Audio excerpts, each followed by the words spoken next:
Persia, now called Iran, is a fascinating country.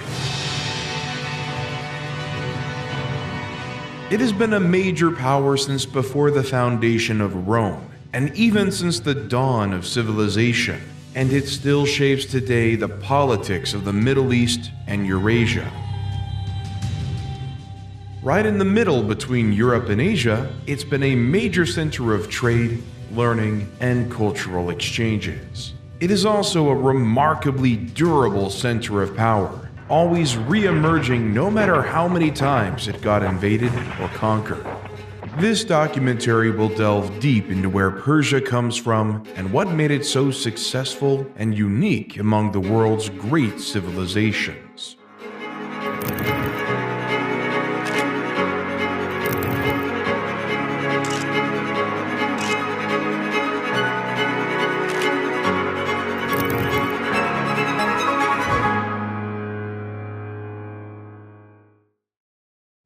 The area of modern-day Iran in historical Persia has been inhabited since early prehistory. It also saw some of the earliest agricultural villages in 7200 BC, notably Choga Golan and Choga Bonut, in the Zagros Mountain in the west of the region and forming the western border of modern-day Iran. We know from these sites that wild barley, lentils, and various legumes were cultivated. We also found a 7,000-year-old jar of wine, now on display at the University of Pennsylvania.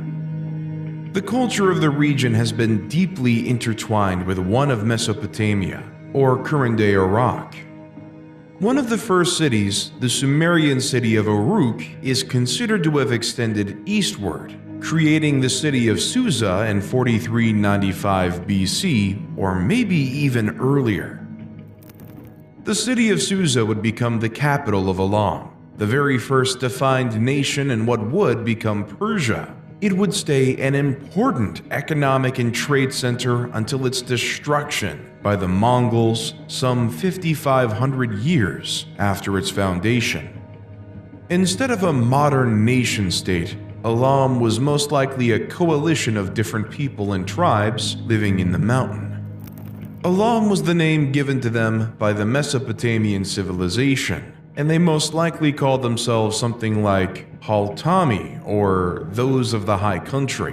This defined characteristic of the Persian people, the people of the mountain, would stay, and it would contrast the people of the plain to the west in modern-day Iraq. The two would often fight, and at times dominate each other. The rough terrain was not suitable for the irrigation-heavy type of agriculture practice in the plain, so life was most likely structured around semi-nomadic pastoralism, with small-scale agriculture in a limited area along the bottom of the valleys. This made for less numerous but also rougher, hardier people than the more sophisticated farming culture of the plain. So in many ways, the Iraq-Iran conflict in the 80s was just the last episode in a 6,000-year-long conflict between the plain people and the mountain people, and who would dominate the area. Little is known about Elam's everyday life, because we're still not able to translate their writing, which started from around 3200 BC. The Elamite language, now extinct, seems to have been a completely different language from any other from the region. However, progress has been made recently to decipher Elamite writing, so we might soon learn a lot more about them. A unique feature of Elam's culture was a focus on animals in their art, especially dogs and bulls. This was very different from the Sumerians, Akkadians, or Egyptians, who favored human or animal-human hybrid figures. Elamite art indicates a polytheist religion, with a strong focus on nature and a mother goddess, with rituals done in sacred groves or mountains. This was also a very tolerant religion that tolerated the gods of its neighbors and even progressively incorporated them into the Elamite pantheon. Some aspect of their religion was passed upon to later religion in Persia, notably Zoroastrianism. For example, using elevated places for worship, or the personification of deities of natural powers. Another interesting aspect of Elamite culture was a great respect for women. They are represented as equal in art, and queens are shown as equal to the king. This cultural trait would be preserved later in the position of women in Persian societies. In an earlier era, Elam was frequently invaded by its more powerful neighbors from the plains, which was more populous thanks to highly advanced irrigation systems. In fact, Elam is the loser in the first ever recorded war, with the invasion and looting by the Sumerians of Elam in 2700 BC. Susa would also be under Sumerian control, under the rule of the legendary Sargon of Akkad. But nothing lasts forever, and by 1100 BC, Elam was the rising power in the region. King Shutruk-Nahunti went on a series of conquests, rolling over most of the cities around Babylon.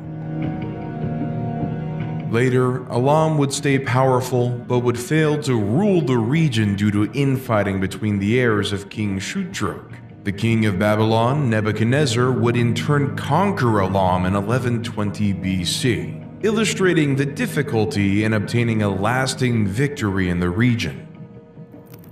We know Elam was trading with the whole known world, and not just its neighbors. We found in Susa plenty of artifacts from the Hindus Valley civilization in modern-day Pakistan. We also found objects from eastern Iran and Afghanistan, showing the existence of an active trade network, both by boat and by land. Afghanistan was also one of the major sources of tin, an essential metal to make bronze, the most advanced metal of the period. No doubt, Elam must have been involved in that trade and maybe resold tin from the east to the Mesopotamians, or even the Egyptians. They were also selling stone, metal, and wood that was lacking in the more desertic plains, crossed by the Tigris-Euphrates river system. This trading road would keep getting more and more important, and slowly involved in the Silk Road, connecting Europe to Asia, with Persia as the connecting point between the two.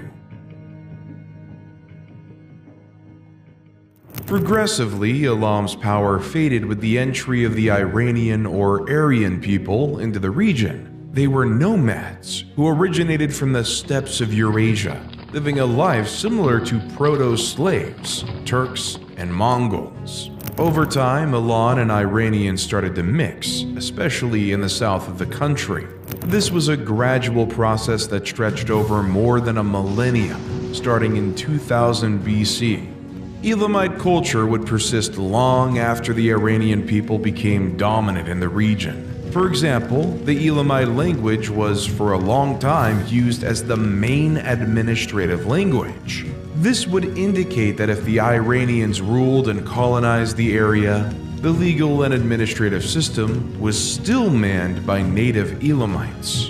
One of these Iranian groups, the Medes, started to federate the region under the banner of the first real Iranian emperor, Deioces, who reigned from 727 to 675 BC, according to Herodotus. To give you an idea, the highly embellished tales of the 300 Spartans fighting Persia were from Herodotus. So, while important, Deioces might not have actually been the ruler of the whole of Iran.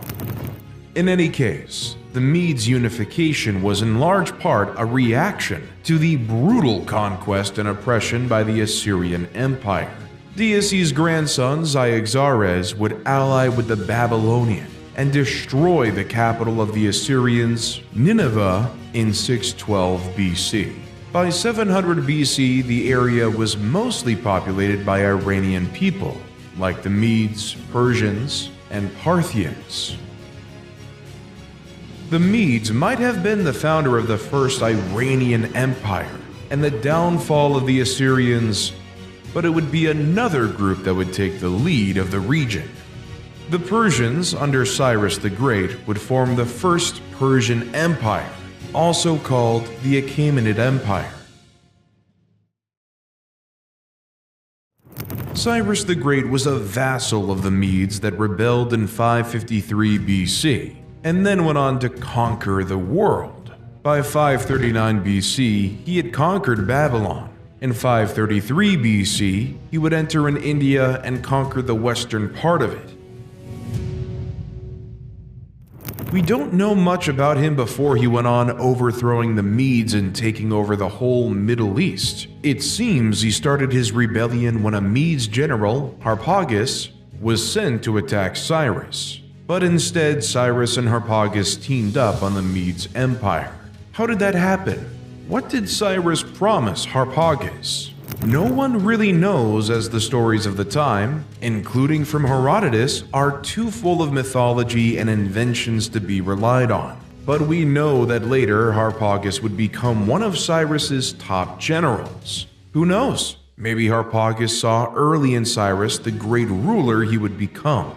So what made Cyrus the Great? First, he unified the Iranian people into a structured and stable empire. He created a central administration with governors called satraps. Most of the contemporary sources agree that they managed their domain efficiently, to the benefit of the common people. It also helped that satraps were regularly checked by the king's eyes, a network of spies reporting directly to Cyrus. The empire also had 4 capitals, reflecting a large level of autonomy for each region. Still, the center of the administration was at Susa, the old Elamite center of power. It relied on an advanced post system, where couriers would always find fresh food, water, a bed, and horses at a maximum of 2 days of travel. The system Cyrus created would be kept almost identical by successive empires and invaders until the Muslim conquests a millennium and a half later. His influence on legal work has reached so far in time that Thomas Jefferson read Cyrus's biography by Xenophon, the Cyropedia, as one of the sources of inspiration for the United States Declaration of Independence. Secondly, he's the king that conquered Babylon in 539 BC and allowed the Israelites to leave Babylon, where they were enslaved. For the Hebrew Bible, this was a task Cyrus had been appointed to by God himself. This made Cyrus the only non-Jewish figure in the Bible praised as a Messiah. Third, Cyrus was known to respect the culture and religion of the people he conquered. He is considered by Iranians as the Father. He was considered by Babylonians as the Liberator, which says a lot about his style of ruling compared to the old Babylonian elite.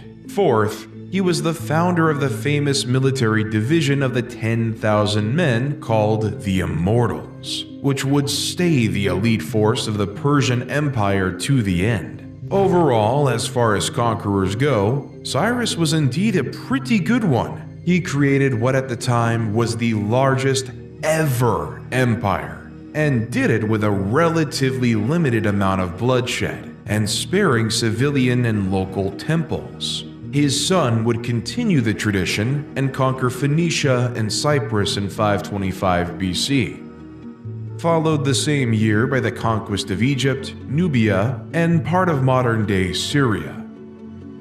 To this day, the empire founded by Cyrus is the largest of all the successive Iranian empires.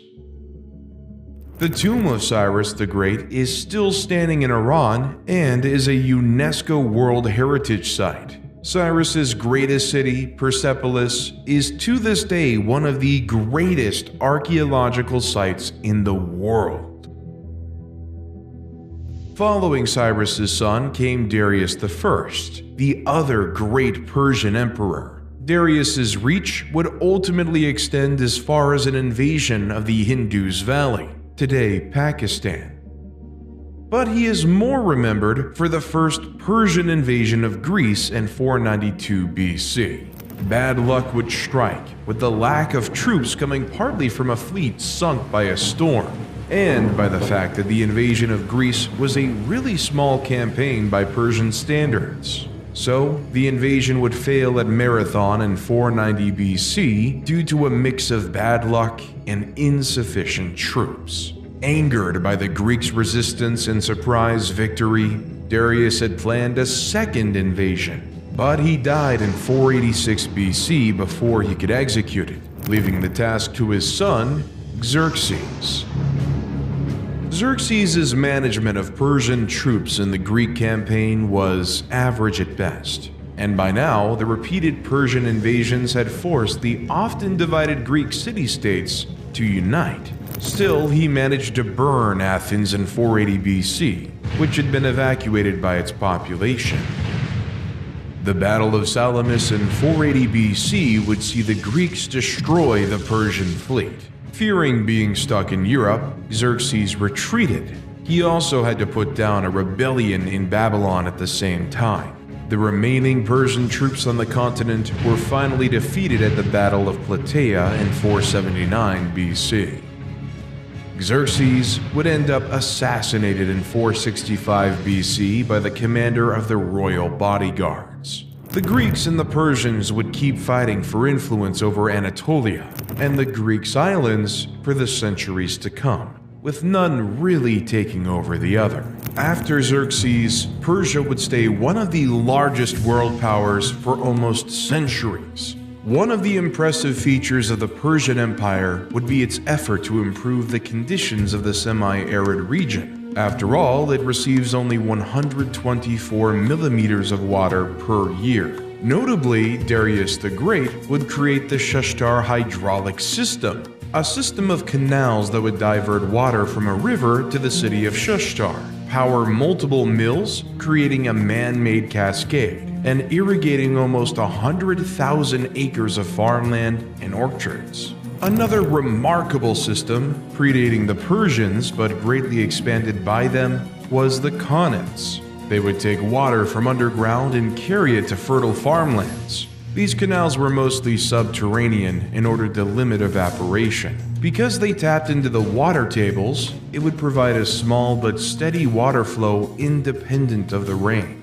The qanat would also be immune from damage from war or flood, providing an extremely durable infrastructure to the inhabitant of the Persian Empire. Building a qanat was a difficult task, as you needed the canal sloped downward to let the water flow, but not too steep or water would start eroding the canal and collapse it. They also made a unique footprint on the landscape, as vertical tunnels were dug at regular intervals to give access to the workers during the construction and for maintenance.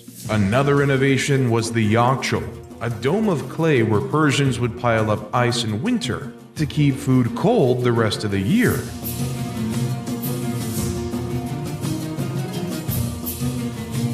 There are also claims that it is the Persians we have to thank for the invention of the kartar, the ancestor of the modern guitar. Another entertainment popular to this day is backgammon, the oldest surviving board game.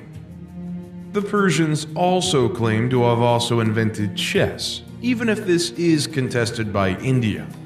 The Persian culture and day-to-day life incorporated a wide array of regions and cultures. For example, slavery was relatively common in the areas of Babylon and Egypt, with a long history of slavery predating Persian rule. But overall, it seems slaves were just a minor portion of the society, and slavery was not a key component of it, less than in Greece or later in Rome. Persian women benefited from a remarkable amount of freedom by antiquity's standards. They could own by themselves land, businesses, and money.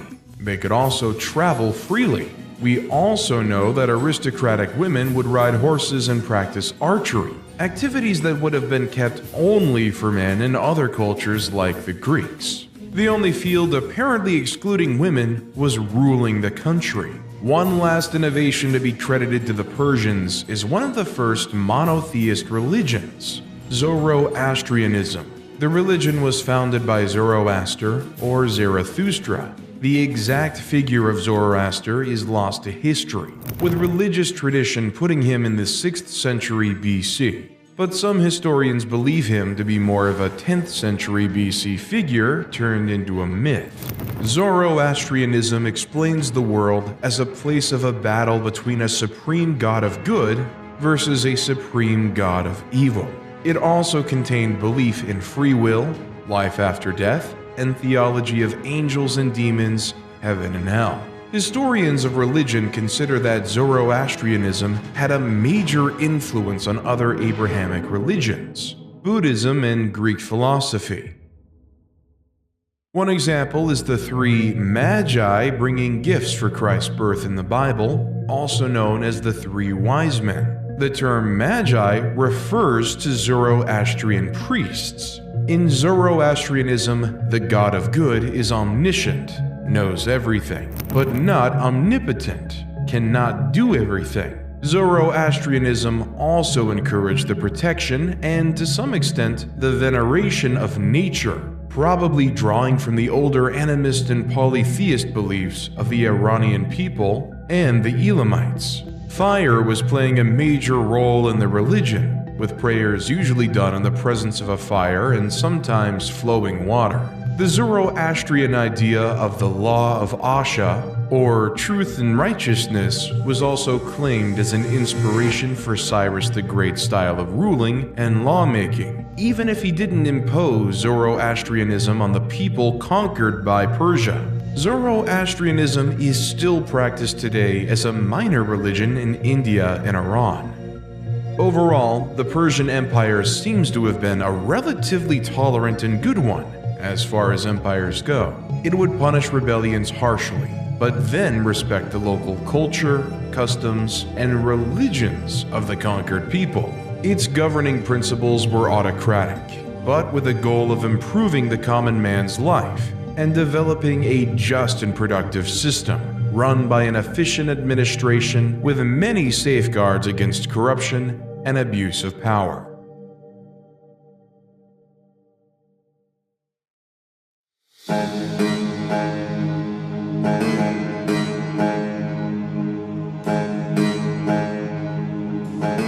Persia was a brilliant civilization that contributed to the progress of mankind, as seen in more enlightened laws, women's rights, irrigation systems, and new religions. What Cyrus the Great and Darius the Great built would be brought down by an equally great conqueror.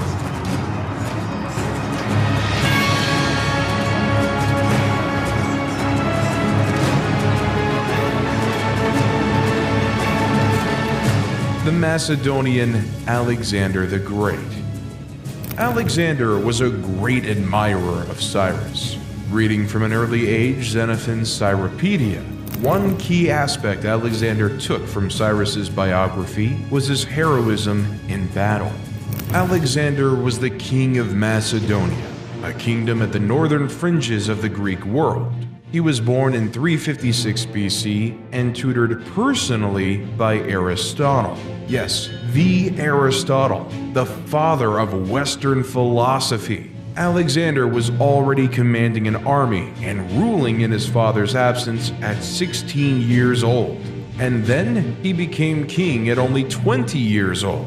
His father, Philip of Macedon, had united under one banner the Greek cities Illyria, the modern-day Balkans, and Thrace, modern-day Bulgaria and eastern Greece. Philip was assassinated in 336 BC by the captain of his bodyguard, similar of the fate of Xerxes more than a century earlier. The beginning of Alexander's rule showed he could be ruthless. He had one of his cousins and two Macedonian princes executed. Whether they were responsible for the assassination of Philip or not is unsure. What is sure is that it made his position in the throne very secure. Alexander would also brutally put down any rebellion tentatively following the death of his father. It culminated when he made an example of Thebes, destroying the 1,000-year-old city in 335 BC and selling all of its citizens into slavery, sparing only pro-Macedonians and priests. Maybe out of genuine guilt or to appease his critics, Alexander would later on always show great generosity and favor to any surviving Theban he would meet in person. In any case, it worked at crushing any rebellious ideas in other Greek cities, including Athens. Alexander would follow by imitating Philip and taking the title of hegemon, or supreme commander. In these early moments of his reign, Alexander would display a real military genius. He would stay undefeated in battle all his life, making him one of the greatest generals in history. Alexander invaded the Persian Empire in 334 BC with around 50,000 men, 6,000 cavalry, and a fleet of 38,000 men. He would conquer the western part of Anatolia, modern-day Turkey, which was populated by Greeks but living under Persian rule, and then move on to Syria and the Levant.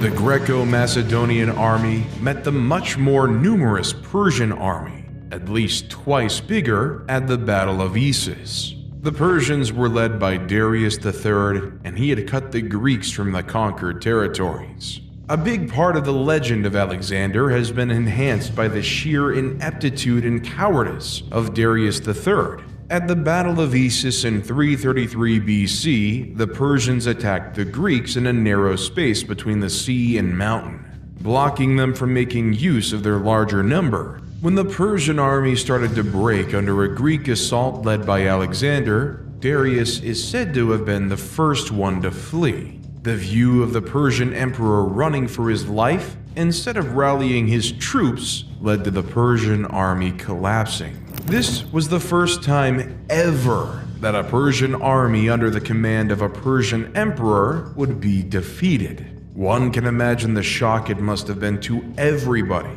even Alexander himself. Darius left behind his wife, his 2 daughters, and even his mother, as well as symbols of his authority like his bow, chariot, and royal mantle. The female relative of Darius would be treated well, but Alexander would refuse to give up on his hostages, except for Darius recognizing him as the Emperor of Persia. Later on, Alexander would marry one of Darius's daughters in order to reinforce his claims on the throne. Alexander would go on to put siege to the Phoenician Tyre, now modern-day Lebanon. To punish it for its resistance, he would destroy the city in 332 BC, kill the men, and sell the women and children into slavery. Gaza would then resist as well, and even seriously wound Alexander in the shoulder. The city would then suffer the same fate as Tyre. After that, the whole of Egypt surrendered quickly. Many cities named Alexandria would be founded in the wake of the conquest, but the Egyptian Alexandria would go on from its foundation in 331 BC and become a major trade center and place of learning, harboring the lighthouse of Alexandria as well as the Great Library. 2 years after the Battle of Issus, Darius would flee again at the Battle of Gaugamela in 331 BC. This was despite once again commanding a larger army, fighting on a favorable terrain this time, and having competent and experienced soldiers and commanders. He apparently again fled first, way before any clear winner of the battle could be decided. From there, the Persian Empire would never recover. The rest of Persia fell right after, with Darius unable to successfully raise a full third army. The fate of the previous 2 must have made volunteers quite rare. In addition, the benevolence of Alexander to places that surrendered made it an attractive option at this point, and his brutality against Tyre and Gaza made it a bad bet to resist too hard as well. Alexander's military genius should not be dismissed, as he showed real prowess in his campaigns to keep control over his vassals since he was 16 years old. His ability to wield both diplomacy and horrific brutality also contributed to his lightning-quick conquest of the largest empire in the world. But a part of his astonishing success also stemmed from Darius's cowardice. Not once but twice did he single-handedly cause the rout of a Persian army twice the size of the Greeks by leading the way to safety. Quite the contrast with Alexander, which would constantly refuse the advice of his generals and lead the battle from the front line. This extreme level of risk taken by Alexander also had a huge impact Both the Greek and Persian armies were an assembly of soldiers from very diverse and not always very loyal vassal states. When the Greek soldiers fought with Alexander, they didn't fight for the glory of Macedon, a state and culture many of them actively disliked. They fought for Alexander himself, who they had come to admire at a personal level for his courage. And in reverse, when the soldiers from Egypt or Babylon saw Darius fleeing, they hadn't much interest in fighting and risking their lives for a cowardly emperor. Many historians have tried to justify the fall of the Persian Empire as something almost inevitable. They describe the Persian Empire as divided, tired, and declining. But this can be contested. The Persian Empire managed not once but twice to gather an army twice the size of the Greek army. It was not weakened by the previous rebellions or civil wars. There was very little defection by local rulers to Alexander. Overall, the Persian Empire seems to have been still a very functional, well-administrated empire. The Persian Empire might have fallen solely because of the extraordinarily unlucky combination resulting from the clash between two very different men. Darius III, a poor excuse of an emperor, and Alexander, a once-in-a-millennium military genius. By conquering the Persian Empire and uniting it with Greece and Macedon, Alexander had created the largest empire ever seen. The end of the campaign would see the Greek pillaging Persepolis for several days in 330 BC. A fire, intentional or not, started in the palace and burned down most of the imperial capital. It could have been revenge for the burning of Acropolis by Xerxes, or just an accident. Apparently Alexander regretted it, but it was already too late to stop the fire. The relationship of the Greeks with the Persians was a strange one. A bitter rivalry and centuries of war, but also mutual respect, each recognizing the other as civilized in a way, something the Greeks did not extend to many other people. Plutarch tells us that Alexander paused by looking at a statue of Xerxes and asked the statue, "Shall I pass by and leave you lying there because of the expeditions you led against Greece? Or shall I set you up again because of your magnanimity and your virtues in other respects?" Alexander would end up hunting pretenders to the succession of Darius III all over Central Asia, in modern-day Turkmenistan, Afghanistan, and Tajikistan. Seemingly always restless, Alexander would decide to try and invade India next in 326 BC. The first battles were successful, but this would be one step too far. The men were at this point tired of war and wanted to go home and profit from the spoils of victory. Ultimately, the soldiers faithful to Alexander were in open revolt. They would still obey him and defend him, but conquer no more. Alexander would be back in the old Elamite city of Susa in 324 BC. During the campaign, Alexander started to try to build his legitimacy as a Persian emperor in the eyes of his new subjects. This led to tensions between his Greek troops and him. One remarkable example is when Alexander, drunk, would end up killing a friend that had saved his life previously. The deadly fight started over accusations that Alexander had become corrupted by an Oriental lifestyle. Another issue was how to integrate the Greek and Macedonian veteran with the Persian officers. The initial mixing of command helped, giving Persian troops to Greek officers and the other way around. He also notably tried a wave of mass marriages between his officers and noblewomen of Susa, the now Persian Old Elamite capital. This would not have durable effects. When finally settling back, he started to put in order to the administration, including executing several satraps that had proven themselves corrupt or disloyal. Shortly after he came back to Persia, Alexander died suddenly in 323 BC. The likely cause was a fever caught in a nearby swamp. But of course, previous attempts and his position led to speculation about poisoning. There are dozens of theories about his death, none conclusive.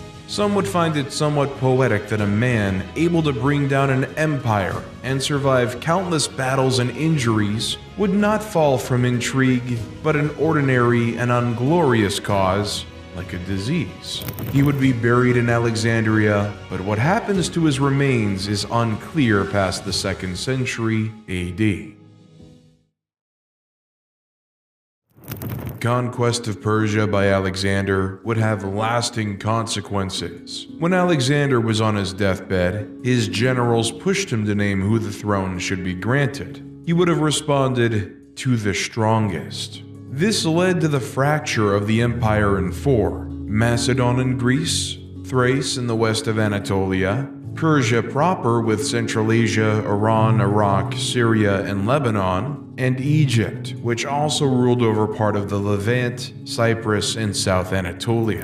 The fragments of Alexander's empire would stay under Greek control or influence for most of the next 3 centuries. This period is referred to as the Hellenistic period. The local population would actually not see their life changed by much. It was mostly the aristocracy that changed into fully Greek, or a mix of Greek and Persian or local culture. A good example is the Ptolemy dynasty. Started by General Ptolemy, they would rule uninterrupted until Roman times, basing their power and military recruitment on Greek colonists, but also adopting local customs. The last member of this dynasty would be Cleopatra, the lover of Julius Caesar, ending the Ptolemy rule with her death in 30 BC. This Hellenization would later see the rise of a Greek empire in Central Asia, the Greco-Bactrian Kingdom, which ironically would be the last surviving kingdom directly and culturally related to Alexander's conquest. So far from Greece, the Persian Empire soon turned into the Seleucid Empire, named after Alexander's general Seleucus. The Seleucid would be in a bitter rivalry with Ptolemaic Egypt. It would fail to hold on to the territory west of the Indus River and settle it as a natural border with the Indian Maurya people. The Seleucid would try to expand westward into Greece, but would be defeated by the Greeks and their Roman allies.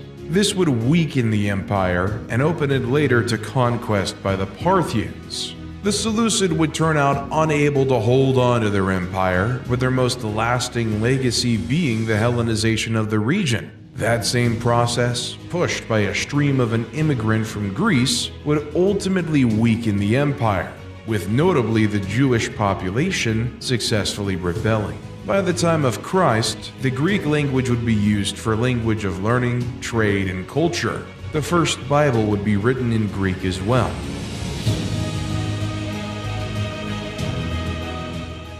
In the Near East and Iran, the Greek influence would slowly fade away, with a progressive return towards Iranian and Zoroastrian ideas. The Bactrians in Central Asia would turn out to be the last standing Hellenic kingdom, with a culture mixing Greek heritage and Buddhism, also called Greco-Buddhism. It is from this region that Buddhism spread toward China. The Parthians were an Iranic nomadic people, living in modern-day Turkmenistan, not unlike the Medes and Persian before them. They were ruled by the Seleucid through Greek satraps until they rebelled and took over the empire. The one to accomplish that was Mithridates I the Great. He started wars in the east to control the Greco-Bactrians in 155 BC, and then occupied the Indus Valley and wars in the west to try to expand into Greco-Roman territory. This follows a now familiar pattern in Persian history. First, there are some natural geographic features. A center of power always based around modern-day Iran, and trying to expand east towards Central and India, and west towards the Levant and Anatolia. Competent emperors manage to expand, bad ones see the empire contracting. When a dynasty really weakens, it gets replaced by nomadic invaders. First the Medes, then the Persians, and then the Parthians. For each nomad invasion, the pre-existing bureaucracy and lifestyle mostly stay unchanged, except maybe for the elite. The Parthian Empire was no exception. It is during this period that a full synthesis of Greek and Iranian culture would occur, And one good example of it is the cult of Mithra. Later on, Mithra would be a strong inspiration for the cult of Mithras by Roman legionaries. This cult would be competing with Christianity as a possible successor to the traditional Roman pagan gods. It was inspired by Mithra, but also incorporated a lot of other influences, including beliefs in astrology and divination. It was also a sort of secret society inside the Roman army, with multiple levels of initiation and secret hierarchy, a sort of martial Freemasonry.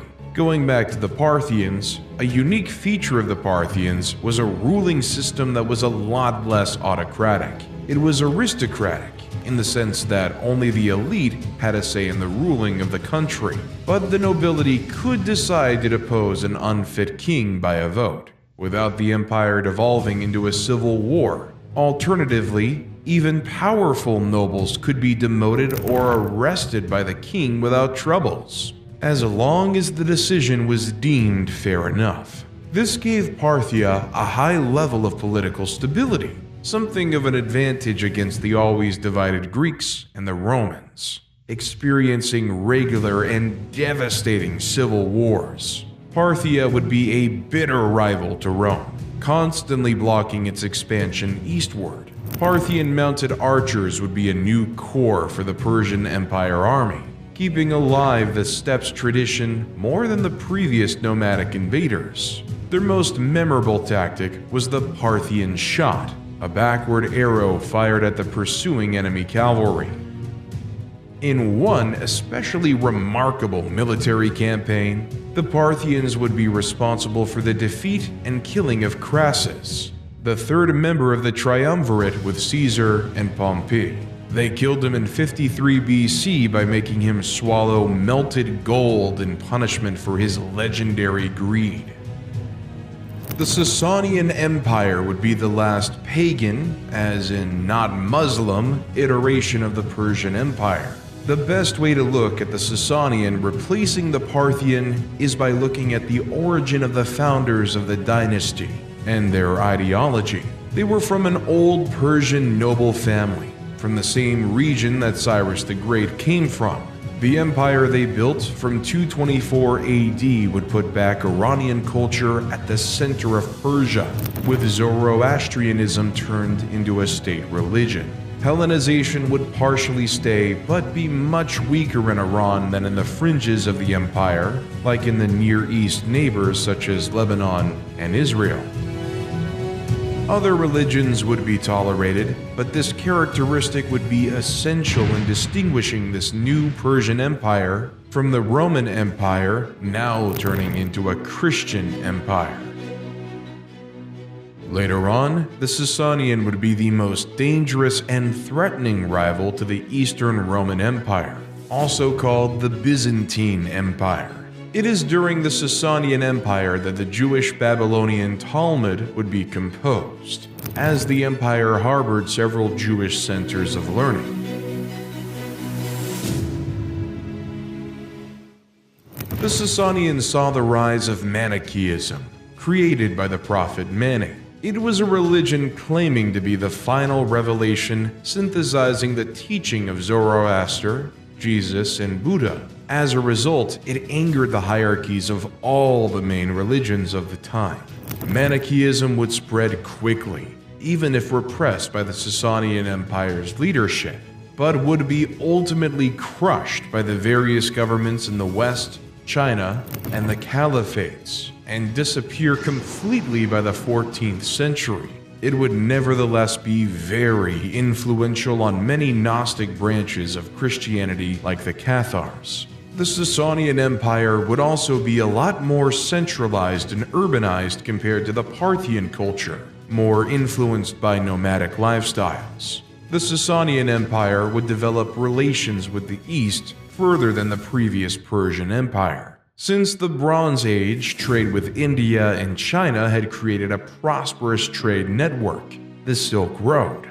It took its name from the invention of silk by the Chinese in the 4th millennium BC, and the beginning of its trade out of China from the time of the Persian Empire. The Sasanian and Chinese would also exchange artists, like musicians and dancers, and they cooperated in defending the Silk Road from the ever-present threat of nomadic pillagers from the center of Eurasia. They would also take over the trade with the Indian Ocean, kicking out the Romans from it. The Sasanian Empire is often described as the height of classical Persian culture, and a lot of their philosophy, architecture style, literature, and engineering would later be considered Muslim by foreigners, as the Sasanian style would be exported to the whole Muslim world. They might have even invented the very first electric battery, the so-called Baghdad battery. It was a pot with a metal component inside able to generate electricity, similar to a AAA battery, and we have no idea what it was used for. Just when Muhammad was preaching Islam and federating the Arab tribes, the Sasanian and Byzantine empires had been fighting a multi-decade war of attrition against one another. A plague, known as the Plague of Shiro, also caused a lot of damage in 627 BC. Invasions by Turkish tribes reduced the military capacity of the Sasanian Empire as well. The weakening of the state for the wars had an especially dramatic effect on the Sasanian Empire. When the Sasanian king Khosrau II was killed by his rival, a civil war erupted, with up to 10 people claiming the throne. The civil war lasted 4 to 5 years, from 628 to 632 AD. Just when the civil war had ended, the Arab Muslims attacked and invaded Mesopotamia. It was repelled, but then a second attack in 636 AD took from the Sasanian control of all of the land west of modern-day Iran. In 642 AD, another attack started, and the empire would fall less than 10 years later. The Persians would rebel and attack Arab governors and garrisons, but ultimately their resistance would be crushed by reinforcements from the Arabic Peninsula. The conqueror would burn Zoroastrian sacred texts and force conversion on the local population. Many would flee and form the ancestors of the current-day Zoroastrian communities in India and elsewhere in Asia. Non-Muslims would have to pay a heavy tax called the jizya and could be enslaved. Nevertheless, it would take until the late Middle Age for Islam to become the dominant religion in Iran. This conquest of Persia by Arab Muslims was almost replicated against the Byzantine Empire at the same time. The resulting Rashidun Caliphate would control all of the Middle East, including Iran, Egypt, Libya, Syria, and Mesopotamia, as well as parts of Central Asia. The relationship between Persia and Islam is complex. On one hand, Islam has been an imposed religion on the Persians, who resisted mass conversion for centuries. On the other hand, Persian culture has heavily influenced Islam itself. This is especially true for the branch of Islam that spread in Asia, including the Turks that would go on to form the mighty Ottoman Empire. It's fair to say that Islam has changed Persia, but also has not destroyed the uniqueness of the Persian civilization. No more than the invasion by Iranian people destroyed Elamite influence, or the Greek and Parthian conquests did eradicate the Persian culture. The caliphate that would take over the Rashidun Caliphate was the Umayyad Caliphate. While it was an Arab empire first, it also contained multiple elements of Persian culture as well, and drew a lot of its wealth and manpower from Persia and Mesopotamia. It also adopted the Persian administration and court protocol. The Umayyad Caliphate stretched at its peak in 750 AD from Central Asia to the Pyrenees Mountains in the north of modern-day Spain. The enormously overstretched Umayyad Caliphate soon started to fragment into more manageable smaller empires. This was also in part due to a split about who should succeed Muhammad. Due to the religious nature of Muhammad's empire, this split evolved into a religious split as well. Shia Muslims believe Muhammad appointed Ali, Muhammad's cousin, as his successor. Sunni Muslims believed he did not, as that Abu Bakr, appointed by a council of senior Muslims, was the rightful successor. This resulted in a bitter rivalry that is still alive to this day. Over time, this difference about political succession evolved into differences in theology and culture as well. Shia Islam would initially be most preeminent in Egypt and North Africa. Nowadays, Iran is considered the leader of the Shia world. It is often opposing the rest of the Muslim world in majority Sunni. The Umayyad Caliphate would be replaced by the Abbasid Caliphate. It was formed with the help of an Iranian general and overall would progressively integrate better the old Persian culture and administration to the Arab rulers and their religion. The Abbasid would build Baghdad in 762 AD near the site of ancient Babylon. The city would see the building of the world's first paper mill using Chinese-inspired technology and become an important center of learning for the Muslim world. It would study, preserve, and copy Persian, Roman, and Greek texts. The Abbasids would also trade and exchange with the rest of the world and contribute to the spread in the west of Asian inventions like the sextant, the number 0, or gunpowder.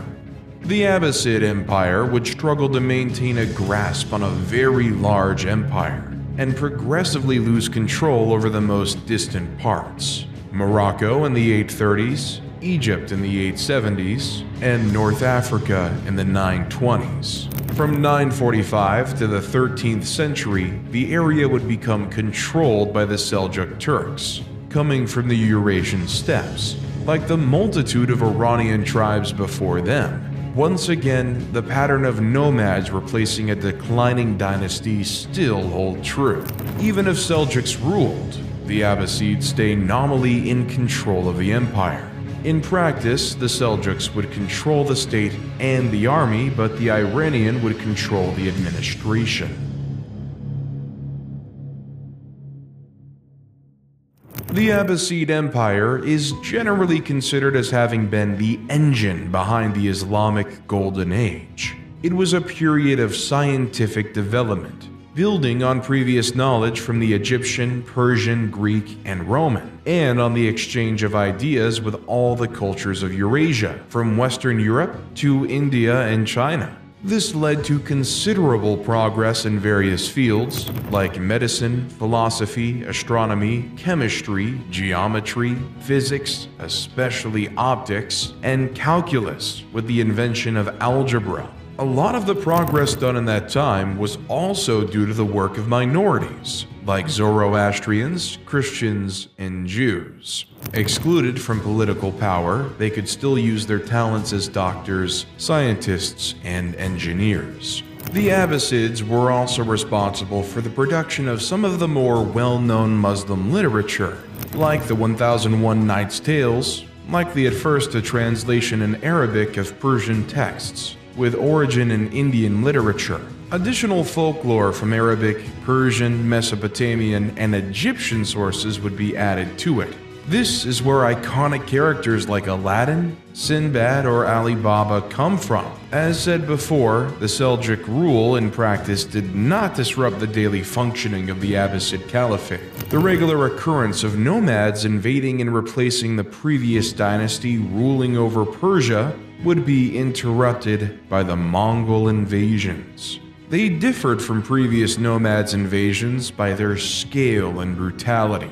The Mongols would pillage and destroy most of the lands they conquered, culminating with the destruction of Baghdad in 1258. Many more cities than Baghdad were burned to the ground and their civilians slaughtered. The burning of Baghdad, the intellectual center of the Muslim Caliphate, is considered the end of the Islamic Golden Age. A considerable amount of libraries and other intellectual work, as well as mosques, were burned. Another difference between the Mongol invasion and previous nomads' invasions was the widespread destruction of qanats. Without these hard-to-build irrigation systems, many urban centers and agricultural lands would become uninhabitable. Persia recovered a little under the Mongol Ilkhanate that restored trade and repaired some of the irrigation infrastructures. During the occupation, the majority of the Mongols would convert to Islam. They would have a preference for Sufism, a sect of Islam with a predilection for esotericism and mysticism. In many ways, it blended well with the pre-existing Mongols' animist or Buddhist beliefs. Just when Persia was starting to recover, two events would wreck the region. The first reaching Iran in 1349, which would kill ultimately 30% of the population. The second was the invasion by Timur the Lame, or Tamerlane, in 1381. Timur would be the last great nomadic conqueror, and also one of the most brutal conquerors in history. He got his nickname due to injuries to his leg and 2 missing fingers from arrow wounds suffered in his youth. His tactic was simple. He would ask for unconditional surrender and nothing else. If refused, he would kill or enslave everyone on his path, including the elderly, women, and children. His campaign might have killed as many as 17 million people, a colossal amount equivalent to 5% of the world population at the time. At the time, many believed him to be a forerunner of the apocalypse, and maybe the horseman of war. In a paradox when considering his genocidal policies, Timur was also a great patron of the arts, especially architecture and poetry. Built on murder and violence, the Timurid Empire would fail less than a century after Timur's conquests. Persia would be partially ruled successfully by other nomadic tribes onwards, from 1452 AD. The Black Sheep Turkmen, or Karakoyunlu, would be followed by the White Sheep Turkmen, or Akkoyunlu, in 1467 AD.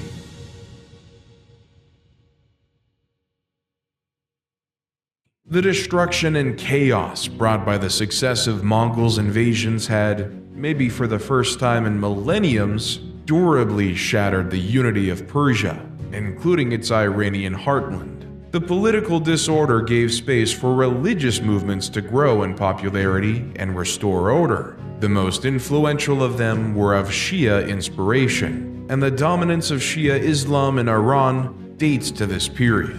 Shah Ismail was a religious leader and noble of mixed descent, with his ancestors Turkoman, Kurdish, Greek, and Georgian. In a way, this made him a perfect ruler for a land that had been conquered and assimilated so many diverse cultures into its own unique template. Similarly, the nascent Iranian-style Shia Islam would quickly integrate many Sufi orders into Shia Islam. This would increase permanently the theological difference between Iranian Shiism and Arabic Sunnism. Between 1501 and 1511, Shah Ismail would have reconstituted a Persian empire with familiar borders including Iran, the Caucasus, Turkmenistan, part of Afghanistan, and some control over Mesopotamia. The main struggle for the Safavid Empire would be their powerful western neighbor, the Ottoman Empire. While Iran was overrun by Timur and other nomadic tribes, the Turks had created a powerful empire in Anatolia that would succeed in the century-old goal of the Muslims' empire to conquer Constantinople. The Ottomans also controlled the Balkans, Greece, the Levant, and Egypt. At its peak, it would extend into North Africa and Ukraine and put Vienna under siege twice. Together, the Ottomans, the Safavids, and the Mughal empires would form the so-called Islamic gunpowder empires. Their expansion and armies were heavily based on the early mastery of gunpowder. They would form stable, rich, innovative, and expansionist empires. The Safavid Empire was a meritocratic society, where people might inherit the position of their father, but only if they prove worthy. The Safavids would have relatively friendly relations with the Mughals, as they were separated by the harsh mountains of Afghanistan and Pakistan.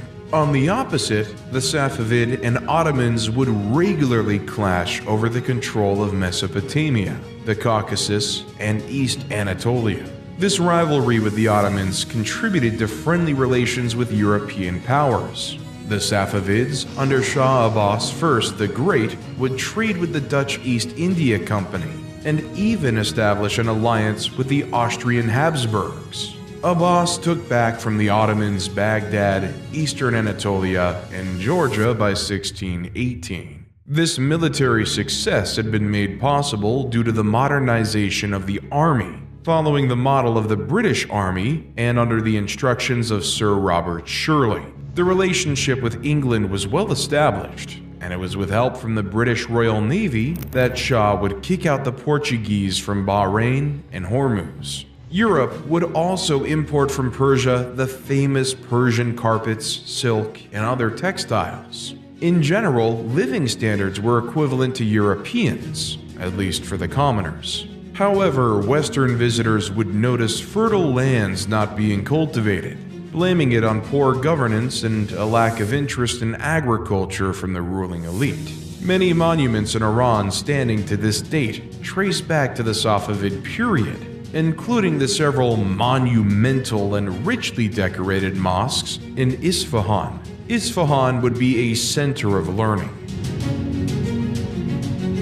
But by the mid-17th century, Islamic culture had started to stagnate. The emphasis on respecting older knowledge had turned into a reluctance to innovate or challenge previous assumptions. This would in turn put the country at a disadvantage to Europe, which had started to adopt the scientific method. Successors of Abbas I would prove a lot less competent and are remembered in history as more interested in wine and women than ruling their empire.